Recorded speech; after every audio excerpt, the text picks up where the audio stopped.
네, 오늘은 야고보서 1장 18절 말씀을 공부하겠습니다. 우리 한 목소리 한번 같이 읽겠습니다. 시작. 그가 그 피조물들 중에 우리로 한 천 열매가 되게 하시려고 자기의 뜻을 따라 진리의 말씀으로 우리를 낳으셨느니라. 아멘. 오늘 본문의 말씀은 그 앞에 17절 말씀과 계속 이어지는 부분입니다. 17절에 보면 우리 하나님 아버지를 두 가지로 표현했죠. 첫째는 하나님을 뭐라고 그랬느냐? 빛들의 아버지다 이렇게 표현했습니다. 그리고 두 번째는 우리 하나님 아버지는 변함도 없으시고 회전하는 그림자도 없으시다 이렇게 표현했습니다.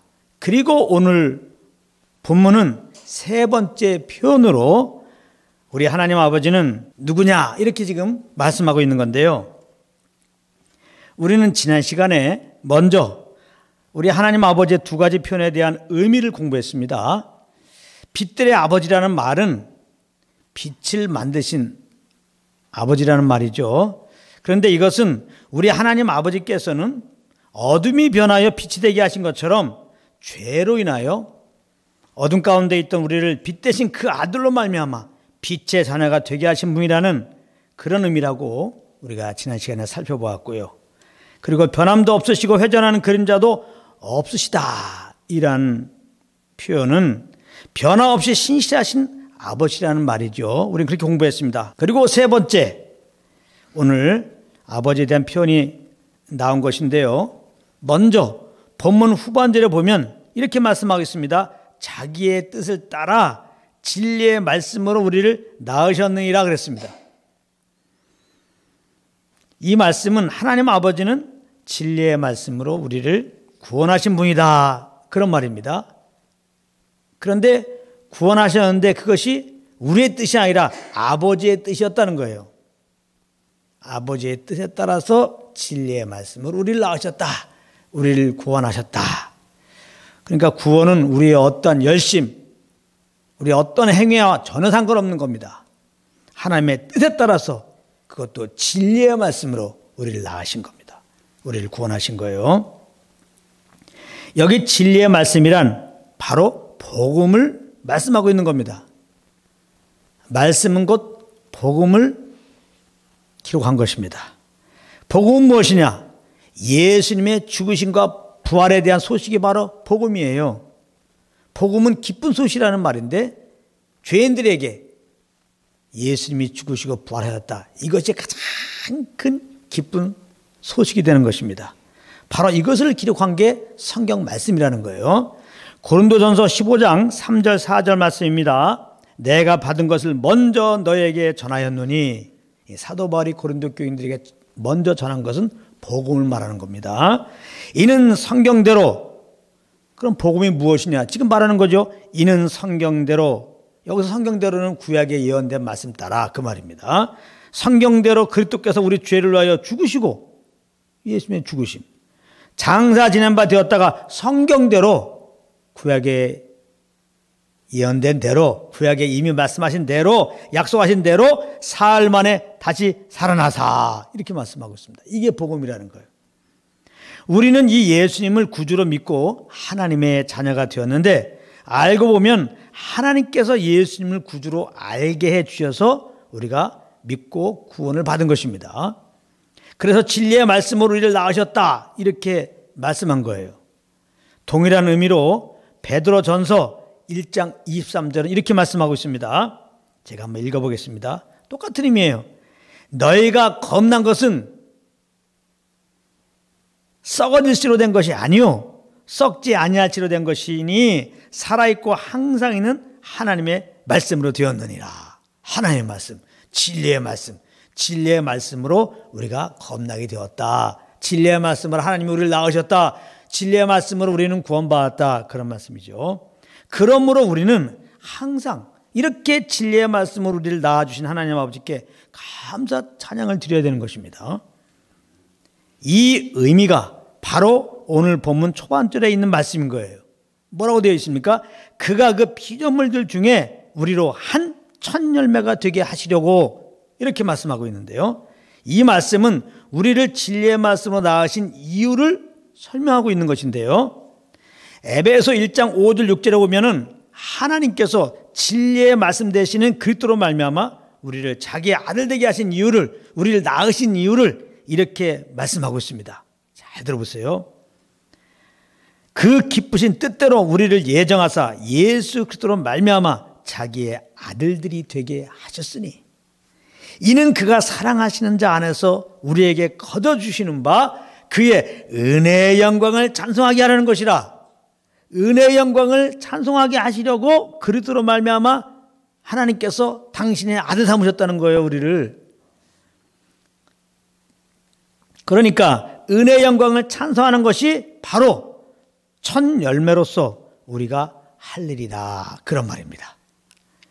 이것은 너무도 당연한 겁니다. 진리의 말씀으로 우리를 낳으시지 않으셨다면 우리는 저주 아래 이렇게 살다가 죽고 하나님의 심판받고 영원한 불못으로 떨어져야 할 운명이었기 때문에 그런 것입니다. 그런데 너무도 감사하게 우리 죄를 위하여 죽으신 그리스도께서 잠자는 자들의 첫 열매로 부활하였다는 것입니다. 고린도전서 15장 20절입니다. 그러나 이제 그리스도께서 죽은 자 가운데서 다시 살아나사 잠자는 자들의 첫 열매가 되셨도다. 그래서 이제 믿음으로 말미암아 그리스도의 그 부활의 생명으로 겁나 우리들은 그리스도께서 강림하실 때 부활하게 될 것입니다. 할렐루야. 고린도전서 15장 23절이 이것을 증명하고 있습니다. 그러나 각각 자기 차례대로 되리니 먼저는 첫 열매인 그리스도요, 다음에는 그가 강림하실 때에 그리스도에게 속한 자요. 예수 믿고 구원받은 우리들은 그리스도께 속한 자입니다. 예수 믿기 전에는 마귀에게 속한 자예요. 이 세상에 속한 자였어요. 근데 예수 믿고 구원받은 우리들은 이제 그리스도께 속한 자가 된 겁니다. 이걸 잘 아셔야 돼요. 그런데 거듭난 우리들을 보고 오늘 본문에 보면 피조물 중에 우리로 한 첫 열매라 이렇게 말씀했어요. 피조물 중에 한 첫 열매라. 이 말은 모든 피조물들 역시 하나님을 찬송하도록 지음을 받은 것인데 지금은 그 사명을 감당하지 못하고 있다는 것이에요. 사람의 범죄로 말미암는 저주가 피조물들에게도 지금 임했기 때문에 그렇습니다. 피조물이 지금 다 눌려 있는 거예요. 사망 권세 아래 지금 다 눌려 있는 겁니다. 그래서 그 받은 사명을 감당하지 못해요. 우리만 찬양하도록 부르심받은 게 아니에요. 모든 피조물들이 하나님을 찬양하도록 부르심받은 거예요. 그래서 시편 기자는 이것을 알고 모든 피조물들에 대해서 명하잖아요. 해와 달아 하나님을 찬양하라, 찬양하라, 별들아 찬양하라. 다 그렇게 명하고 있습니다. 그런데 지금 다 눌려가지고 찬양하지 못하고 있는 겁니다. 그렇다면 피조물들의 이 저주가 언제 풀리느냐? 사람들의 저주가 풀릴 때입니다. 즉 사람들이 믿음으로 구원을 얻고 그 은혜의 영광을 찬양할 때 피조물들도 비로소 그 썩어짐의 종으로 한 데서 해방되어서 주님을 찬양하게 된다는 것입니다. 그렇기 때문에 지금 모든 피조물들은 하나님의 아들들이 나타나기만을 기다리고 있는 것인데요. 로마서 8장 19절부터 21절까지 말씀입니다. 피조물이 고대하는 바는 하나님의 아들들이 나타나는 것이니 피조물이 허무한 데 굴복하는 것은 자기 뜻이 아니요 오직 굴복하게 하시는 이로 말미암음이라. 그 바라는 것은 피조물도 썩어짐의 종으로 한 데서 해방되어 하나님의 자녀들의 영광의 자유에 이르는 것이라.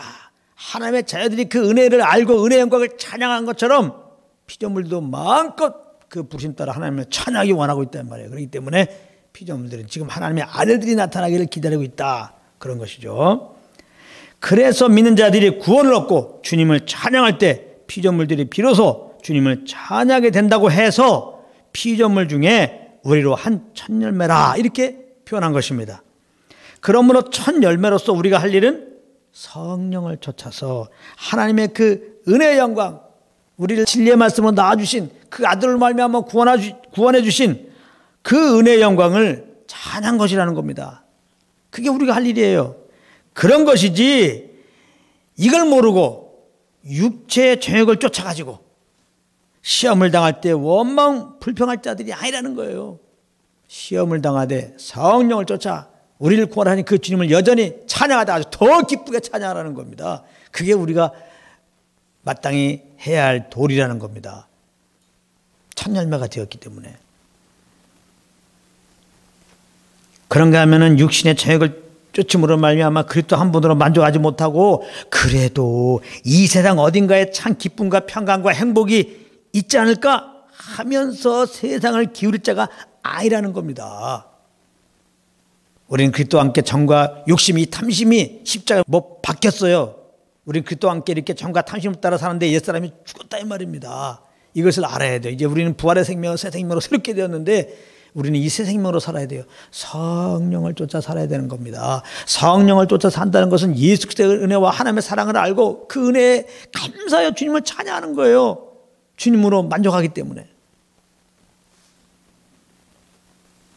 그러니까 오늘 말씀한 겁니다. 너희들은 진리의 말씀으로 나음받은 자가 아니냐.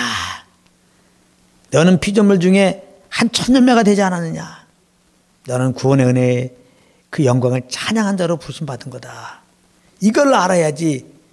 이걸 모르고 자꾸 육신을 쫓아가지고 시험만 당했다 그러면 어려움만 당했다면 그렇게 낙마하고 원망불평하고 참 이 세상 것들을 바라보면서 이 세상에서 뭔가 내 영혼을 살리는 것 있지 않을까, 내 영혼에 뭔가 기쁨과 행복을 줄 수 있는 것이 아닌가 하면서 속아가지고 이렇게 세상 사람들이 살아가는 그런 삶의 방식 따라서 이 세상에서 뭔가를 얻으려고 그렇게 세상을 기웃거리지 말라. 그런 의미로 오늘 말씀한 겁니다. 하나님 아버지는 진리로 우리를 낳으신 분이다. 너희들은 피조물 중에 한 천열매가 된 것이다. 지금 이렇게 말씀하는 것이니까 오늘 말씀을 잘 기억하면서 그러므로 이 말씀에 거하는 길은 오직 성령과 교통 가운데 거하는 겁니다. 그래서 하나님께서 진리의 말씀은 나를 낳아주셨다. 그 아들을 말미암아 나를 구원하셨다. 이걸 알아야 되는 거죠. 그래서 시험이 와도 세상 유혹이 와도 우리는 거기에 흔들리지 말고 이 은혜의 영광을 우리에게 이 구원을 베푸신 그 주님만을 찬양하며 자랑하며 높이며 사는 여러분들 되시기를 우리 주 예수 그리스도의 이름으로 축복합니다. 아멘.